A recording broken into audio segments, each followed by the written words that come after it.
መጋቢት 1 ቀን መተማ ላይ ቆስለው መጋቢት 2 ያረፉት አፄ ዮሐንስ ገድላቸውን እናስቀድምና ስላረፉበት የመተማ ዘመቻ ቆየት ብለን እንነግራችኋለን።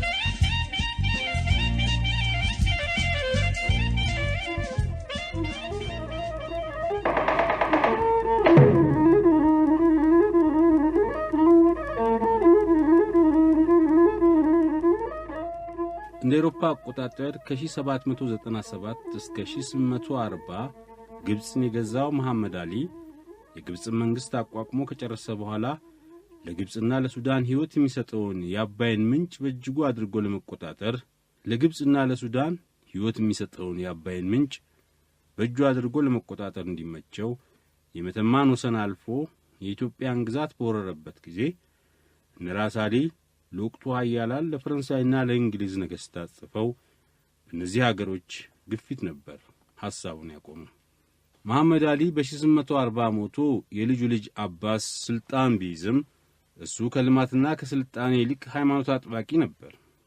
አባስ እንደ አውሮፓ አቆጣጠር በ1846 ሲሞት የመሐመድ አሊ አራተኛው ልጅ ሰይድ ፓሻ ስልጣን ሲጨብጥ አባቱ መሐመድ አሊ አቅዶት የነበረውን የወረራ ሐሳብ ትቶ ከአጤ ቴዎድሮስ ጋር ደብዳቤና ገጸ በረከት በመላላክ መልካም ጉርብትና ለመፍጠር ሞክሮ ነበር።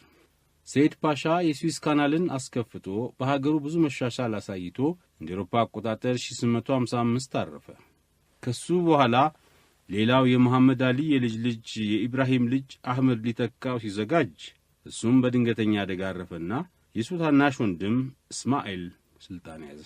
በሰይድ ጊዜ የተቀደደው የስዊስ ቦይ ተከፍቶና በኩባንያ መልክ ተቋቁሞ መስራት የጀመረው በእስማኤል ጊዜ በመሆኑ በአውሮፓውያን ዘንድ ግንኙነቱን የሚያጠናክር ዕድል አገኘ። የሱዳን ግዛት ከመሐመድ አሊ ጊዜ ጀምሮ በግብጽ አገዛዝ ስር ነበር። በአገራችንም የውስጥ ጦርነት መኖርና የጠነከረ ማዕከላዊ መንግሥት ያለመኖሩን በመጠቀም በበጌምድርና በሱዳን መካከል የሚገኙትን የጎንደር ነገሥታት አፄ ፋሲል፣ አፄ ዮሐንስ፣ አዲያም ሰገድ የተፋለሙባቸውን የስናርና መተማን አካባቢ ወሮ ነበር። ከሱዳን አልፎ እስከ ኒያንሳ ሐይቅ ድረስ የግብጽን ግዛት አስፋፍቷል። የሱዋኪምና የምጽዋ ወደቦች ከ16ኛው መቶ ዓመት ጀምሮ በቀጥታ በቱርክ ቁጥጥር ስር የነበሩ ሲሆኑ ኢስማኤል ለቱርኩ ሱልጣን ባሳየው ታዛዥነት በሱልጣኑ ፈቃድና ትእዛዝ ሁለቱን ወደቦች የግብጽ ግዛት እንዲሆኑ ስለተወሰነ ለቱርክ በዓመት 37500 ስተርሊንግ ብቻ እየገበረ የወደቦቹን ገቢ እየሰበሰበ ይቆጣጠር ነበር። ከዲፍ እስማኤል በሰለጠኑ የውጭ አገርና የሀገሩ ወታደሮች እየተረዳ ከካይሮ እስከ ዛንዚባር ከዛም እስከ ኒያንሳ ሐይቅ በእነዚህም መካከል የሚገኘውን የኢትዮጵያና የሶማሊያ ግዛት ለመጠቅለል ያስብ ነበር። በከዲፍ እስማኤል ትእዛዝ የግብጽ ጦር በ1863 ዓ.ም ምጥዋ ከገባ በኋላ እየወጣ በጎስን ሐባብንና መንሳን በ1864 ዓ.ም ወረረ። ቀጥሎ ከምጥዋና ከአስመራ መንገድ መካከል የሚገኘውን ጊንዳን በ1865 ያዘ። በሌላ በኩልም የግብጽ ጦር በሱዳን በኩል በ1864 ዓ.ም የመተማን ወሰን አልፎ በቋራና በደንቢያ ግዛት ገባ። የእስማኤል መንግሥት እንዲህ በኢትዮጵያ ላይ ወረራ ሲፈጽም አውሮፓውያን ደጋፊዎቹ የግብጽ ሱልጣን ከዲፍ እስማኤል ነጻ ሰውና የአውሮፓን ሥልጣን አክባሪ ነው፣ በያዘው አገር ለሚገኙት ካቶሊኮችና ለባላገሩ ነጻነትና ትክክለኛ ፍርድ ሰጥቶ በደንብና በሕግ ያስተዳድራቸዋል፣ ዮሐንስ ግን የካቶሊኮችና የሥልጣኔ ጠላት ናቸው እያሉ አበረታቱት።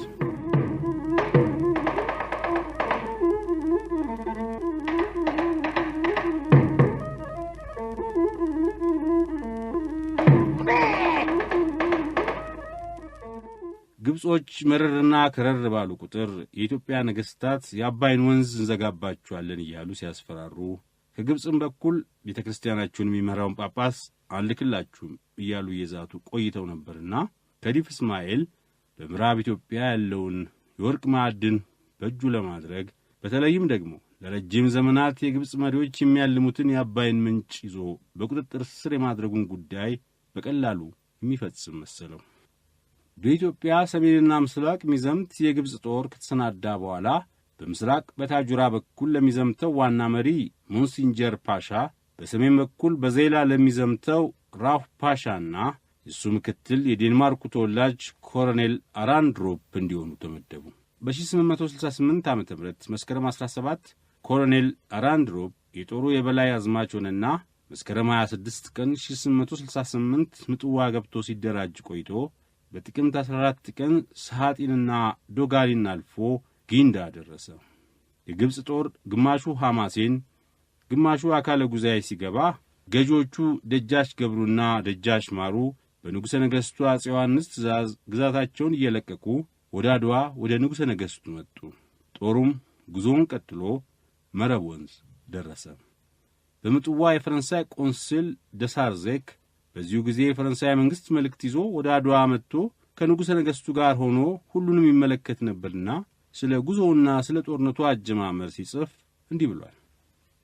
ዮሐንስ በ2 ዳር 1875 ዓመተ ምህረት ቤተ መንግሥታቸውን ከጠዋቱ 5 ሰዓት ላይ በለቀቁ ጊዜ ታላቅ የመሬት መናወጥ ተቀስቅሶ ከሸሎዳ ተራራ ላይ የተፈነቃቀለው የድንጋይ ናዳ እየተንከባለለ ከንጉሡ እግር ስር ሲደርስ ንጉሡ በግንባራቸው ተደፍተው ለሰራዊቱ አምላክ ሰግደው ቀና ካሉ በኋላ ሰራዊታቸውን ይህ አስደንጋጭ ምልክት አረመኔዎቹ በጥንታዊቱ ኢትዮጵያ ተቀብረው ለመቅረታቸው አምላክ የሰጠው ምልክት ነው ብለው ከተናገሩ በኋላ ከአድዋ የ3 ሰዓት ጉዞ ራቅ ብለው እንደሰፈሩ የጦር ሰራዊቱም ቁጥር ከያለበት ተሰባስቦ ከ1000 በአንድ ጊዜ 70,000 ደረሰ።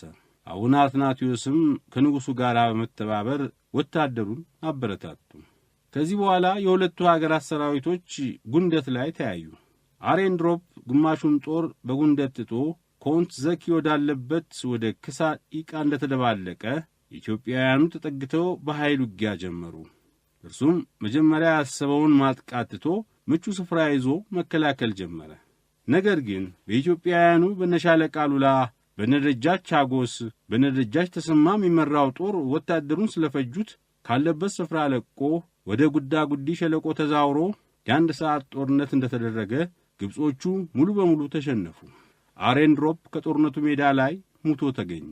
የግብጽ ጦር የሞተው ሞቶ የተማረከው ተማርኮ ጥቂቶቹ በሽሽት ፈረጠጡ ይላል ደሳርዜክ በጽሑፍ።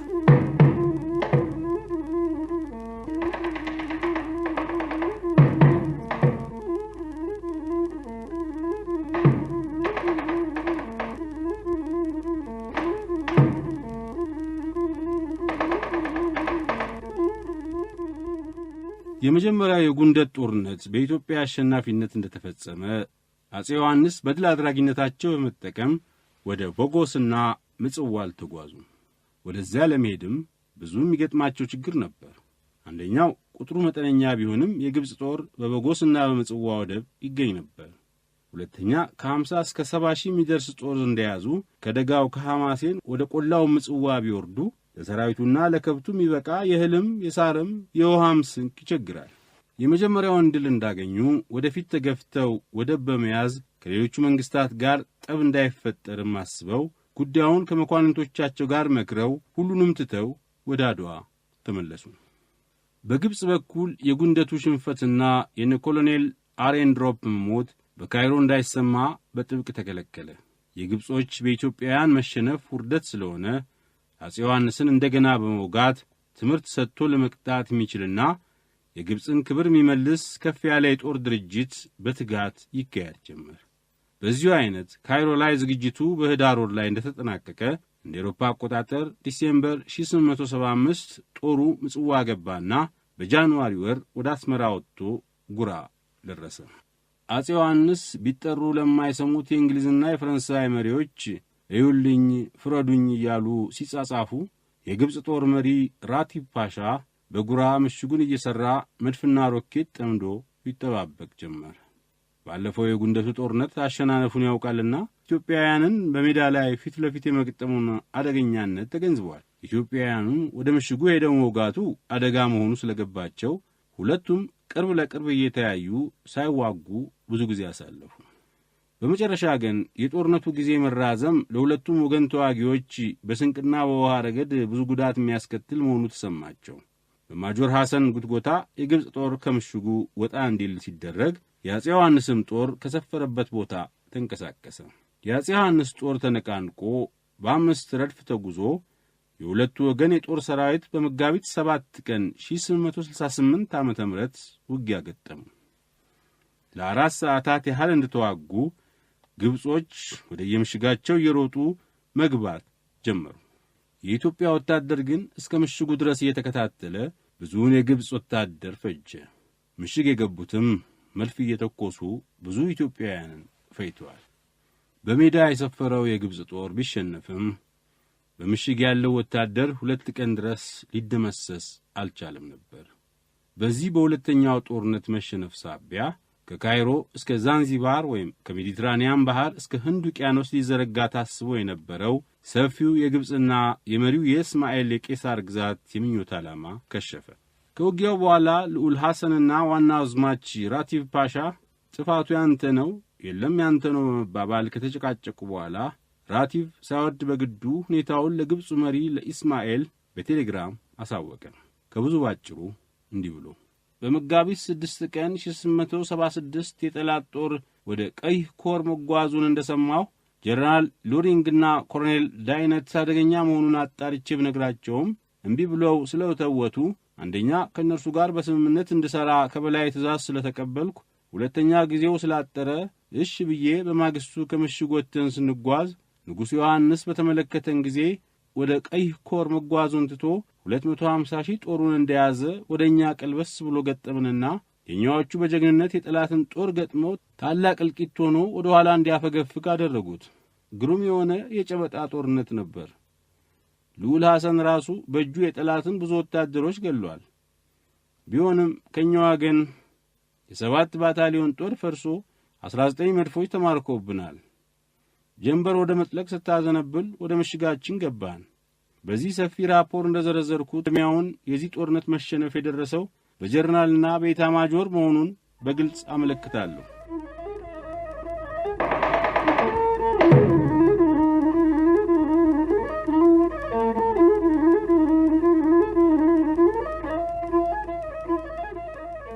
አጼ ዮሐንስ 2 ጊዜ በግብጾች ላይ ባገኙት ድል አድራጊነት ስሙ የማይታወቅ የአገራችን ገጣሚ እንዲህ አሞጋግሷቸዋል።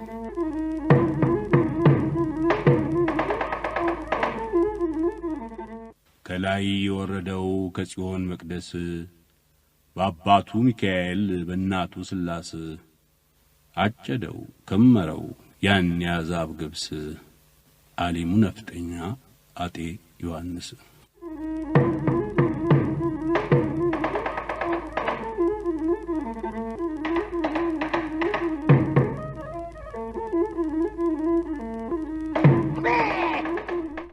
የጎንደር ሃይማኖት ቆማ ስታለቅስ አንገቱን ሰጠላት ዳግማዊ ዮሐንስ።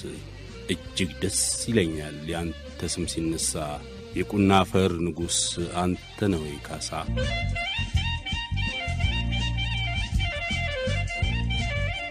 አጼ ዮሐንስ ወደ መተማ ለመዝመት ከመሄዳቸው በፊት ቀደም ብሎ በሳሮሃ ንጉሥ ተክለ ሃይማኖትን ላሸነፈው ለአሚር አቡ አንጋ ደብዳቤ ጽፈው ነበር። ሲጽፉለትም አማርኛው ደብዳቤ ጎን የአረብኛ ትርጉም አድርገው እንደ አረቦች ልማድ ለአሚር ሐምዳን አቡ አንጋ በማለት ፈንታ እንደ አገራቸው ልማድ ለደጃዝማች አቡ አንጋ ብለውታል። በደብዳቤው ውስጥ ከ10 ዓመት በፊት ቱርኮች እስከ መተማ ያለውን የሱዳን ግዛት ያስተዳድሩ እንደነበረ፣ ከዚያም እነዚሁ ቱርኮች በምጽዋ በኩል መጥተው ሐማሴንን ስለወረሩ 2 ጊዜ ተዋግተው ማሸነፋቸውን፣ ቀጥሎ ሳማራ በነበሩበት ጊዜ ማህዲ መሐመድ አህመድ ኢብን ሰይድ አብደላ ወደ መተማ ጦር ልከው በመዋጋት ብዙ ሰው መሞቱን፣ ከዚያ በኋላ አቡ አንጋ ወደ ደንቢያ መጥቶ በሳሩሃ ባደረገው ጦርነት አሁንም እንደገና ብዙ ሰው ማለቁን ጠቅሰው ነበር ይላሉ ተክለ ጻድቅ መኩሪያ። የደብዳቤው መደምደሚያ እንዲህ ይላል። እኔ አንተ አገር መጥቼ ብዋጋ፣ አንተ እኔ አገር መጥተህ ብትዋጋ በከንቱ ሕዝብ ከማስጨረስ በቀር ጥቅም ስለሌለው በየወሰናችን ረግተን በዚህ ፈንታ አንድነታችንን አጠንክረን የጋራ ጠላቶቻችንን አውሮፓውያንን እንመክት። አንተም አገር መጥተው አሸንፈው ቢገዙህ እኔን አይተውኝም፣ እኔም ዘንድ ቢመጡ አንተን አይተውሁም። ስለዚህ የሚጠቅመን አንድነታችንን አጠንክረን ንግድ መለዋወጡ ነው። የሁለታችን ሕዝብ ከላይ ዘሩ አንድ የካም ልጅ ስለሆነ ምንም ያዋጋን ነገር አለ። ስለዚህ ሁለታችን አንድነታችንን አጠንክረን በፍቅር ተሳስረን አገራችንን ለመግዛት የአውሮፓ ባህር ተሻግረው የመጡትን ፈረንጆችና ቱርኮች እንቃወም። ያንተም ጠላቶች የኔ ጠላቶች ናቸው። ከኔ በኩል ምሰጥ ምክር ይኸው ነው። ብለው ጽፈውለት ነበር። ይህን ደብዳቤ የጻፉለት ታኅሳስ 17 ቀን 1881 ዓ.ም በዳሞት ሆነው በዚያውም ከንጉሥ ምኒልክ ጋር በራስ ዳርጌ አማካይነት በሚጻጻፉበት ወቅት ነበር። ለዋናው የሱዳን መሪና ለኩያቸው ለከሊፋ አብዱላሂ አልታሺ ኢብን መሐመድ በመጻፍ ፈንታ ራሳቸውን ዝቅ አድርገው ለሱዳን ምስራቃዊ ክፍል ወይም ለገዳሪፍ አስተዳዳሪ መጻፋቸው ለምን እንደሆነ አይገባም። ሐምዳን አቡ አንጋ ይህ የአፄ ዮሐንስ ደብዳቤ ከትሕትናና የዝምድና ሐሳብ ይልቅ ከፍርሃት የመነጨ አድርጎ ቈጠረው። ለጻፉለት የእርቅና የሰላም ደብዳቤ አቡ አንጋ ካለቃው ከአሚር አብዱላሂ ጋር ተመካክሮ የመለሰላቸው እኛን ለመውጋት ኃይልና ድፍረት ካገኘህ ግጠመን፣ እስካሁንም ያቆየህ ፍርሃትህ ነው እንጂ ቢቻልህ እኛን ለመውጋት አታመነታም ነበር። ነገር ግን አንተ ባትወጋንም እዚያው እርጋ፣ እኛ ያለህበት ድረስ መጥተን በማይሸነፈው ጦር ሰራዊታችን እናጠፋለን ሲል ጻፈላቸው። ሐምዳን አቡ አንጋ ይህን የፉከራ የትንቢትና የትዕቢት ደብዳቤ ጥር 3 ቀን እንደጻፈላቸው ምንም ያህል ጊዜ ሳይቆይ በጻፈበት ወር በጥር 29 ቀን 1881 ዓ.ም ሞተ።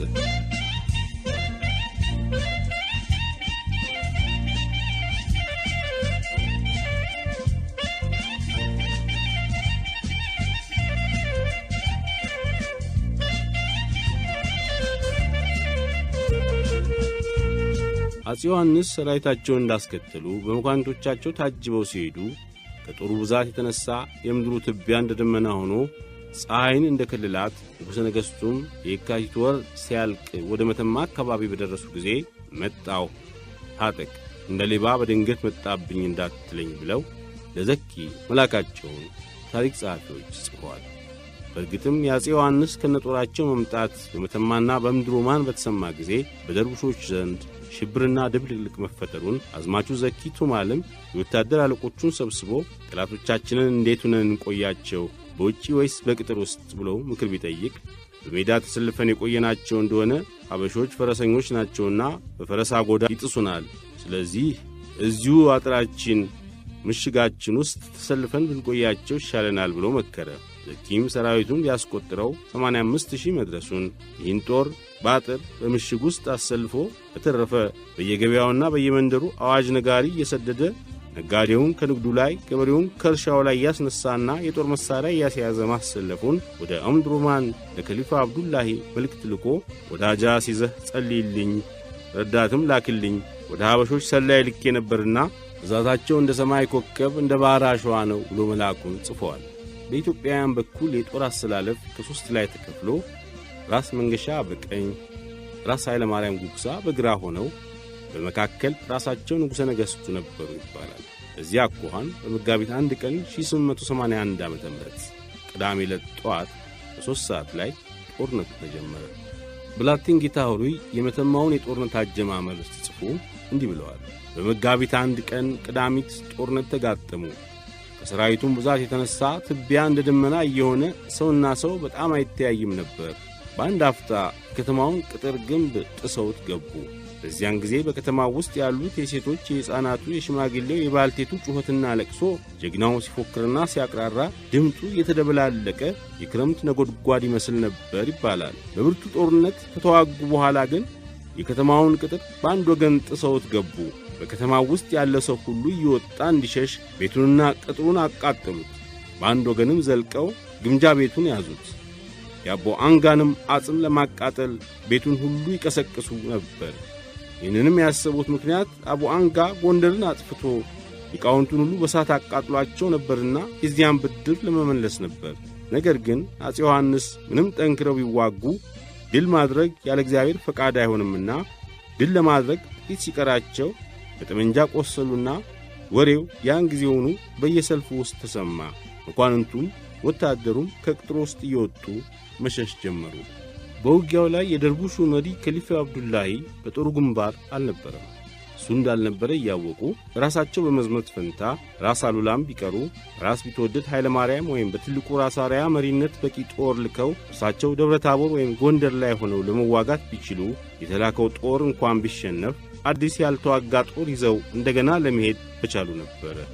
አለዚያ ደግሞ የእርሳቸው መሄድ ግዴታ ከሆነ የእርሳቸው ሕይወት ከመሪነታቸው የተነሣ የተከበረና በዚያን ጊዜ የድልም የጸጥታ መድን መሆኑ የታወቀ ነበርና እርሳቸው ጥይት ወደማይደርስበት ወደ ኋላ ሆነው እርሳቸው አምሳያ በኢትዮጵያ እንደተለመደ አሳሳች ሊቀመ ኳስ ወይም መሰል አዋጊ አስቀድመው ደጀን ሆነው ተዋጊውን በንግግር በማበረታታት ጦር ባነሰበትና በላላበት በኩል አዳዲስ ጦር እየላኩ የታወቁትን የጦር አለቆች ግንባር ቀደም አድርገው ቢያዋጉ ኖሮ በተባራሪ ጥይት ከመቁሰልና ከመሞት በእርሳቸውም ሕያውነት ጦራቸውን ከማሸነፍ አደጋ ያድኑት እንደነበር አይጠረጠርም ይላሉ በጻድቅ መኩሪያ።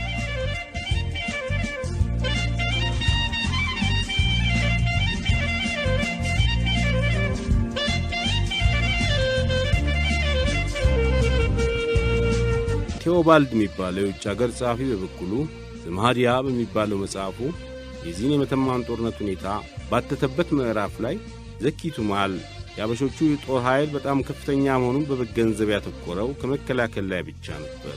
ስለዚህም ጥልቀት ያለው ጉድጓድና ዘሪባ የሚባለው ምሽግ ከፊትና ከኋላ እንዲሠራ አድርጎ በዚህ ሁኔታ ጥቃት እንኳን ቢደርስ ተከላካዩ ኃይል በዚያው ረግቶ እንዲከላከል አድርጎ ከአንደኛው ወደ ሁለተኛው ዘሪባ ወይም ምሽግም ለመዛወር እንደሚችል አስቦ በደንብ አሰርቶት ነበር። 5 ሰዓት ያህል እንደተዋጉ የመጀመሪያውን ዘሪባ ሰብረው በመግባት የጥይት መዓት በጠላቶቻቸው ላይ በማውረድ ያላንዳች ችግር ያገኙትን ሁሉ መፍጀት ጀመሩ። ከዚህ በኋላ ቁጥራቸው ያነሰውና የተረፉት ማህዲስቶች ወደ ሁለተኛው ምሽግ ተመልሰው ሕይወታቸውን ለማትረፍ በሚከላከሉበት ጊዜ አበሾችም ለድል አድራጊነት በቀረቡበት ሰዓት አንዲት የተተኮሰች ጥይት ንጉሡን መታ አለቻቸው። የዚህም ወሬ በአበሾች ተዋጊዎች ዘንድ ሲደርስ ልባቸውና መንፈሳቸው ተሸብሮ የቻሉትን ምርኮ እንደያዙ ሽሽት ጀመሩ። ይህን ሁኔታ የተመለከቱት ማህዲስቶች ምናልባት በሚቀጥለው ቀን ተመልሰው አበሾች ይወጉናል የሚል ስጋት አድሮባቸው ሳለ የንጉሡ መሞት በምሽት እንደተሰማና ጦሩ መበታተኑን ሲመለከቱ ወደፊት ገስግሰው በመድረስ ከንጉሡ የቅርብ ወታደሮች ጋር አትባራ ወንዝ ዳር ከተዋጉ በኋላ ብዙ ዕቃና የንጉሡን ሬሳ ማርከው ራሳቸውን ቆርጠው ለድል አድራጊነታቸው ማብሰሪያ ወደ ኦምዱርማን ላኩት። አስጊውና በጣም ኃይለኛ የነበረው የአበሻ ጦርነት በዚህ አይነት አክትሞ ከዚያ ሰዓት ቀጥሎ አጨቃጫቂው የዙፋን የወራሽነቱን ውዝግብ በአበሾች መካከል ቀጠለ ሲል ደምድሟል።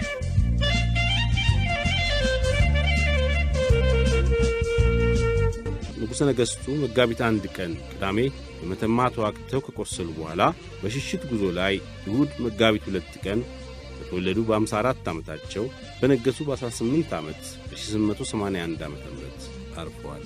ከዚያም በመጋቢት 3 ቀን ሰኞ አትባራ ወንዝ ዳር ደርቡሾች ደርሰው ጭንቅላታቸውን ቆርጠው ውጊያውም በሱዳኖች አሸናፊነት ተፈጽመዋል።